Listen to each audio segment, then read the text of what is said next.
केटाले पछि पछि गएर कसरी हारे फेरिरहने केटी त पहिला त अनि किडन्याप गरेर होइन तानेर लाने ओ हाम्रोमा त त्यो पनि थिएन होइन त्यही त अनि तानेर लाने हुन्थ्यो नि त त्यो चलन चाहिँ एकदम जहिले तोडेछ नयाँ छ नभए सम्झिले तानेर ल्याउनु मिल्दैन नभए त सम्झिलाई क्या मज हुन्थ्यो फगाउनु नि पर्दैन मन पर्यो यो केटी मलाई मन पर्यो ल केटा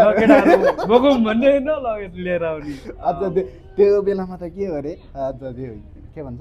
मन पराउने मान्छेले छुनु मात्रै पर्ने रहे कि त्यहाँबाट चाहिँ अनि अर्को साइडमा भाइहरू हुन्छ नि त होइन तिनीहरूले ल बोकेर लिएर आयो राख्यो अब त्यस्तो त्यस्तो गरेर पनि मान्छेको के भन्छ जिन्दगी चल्दिने रे गेम ल्याइसकेपछि फेरि त्यो केटीले के सोच्ने अब चाहिँ बिहे गर्न हुँदैन है यहीसँग भन्ने के जमाना होला होइन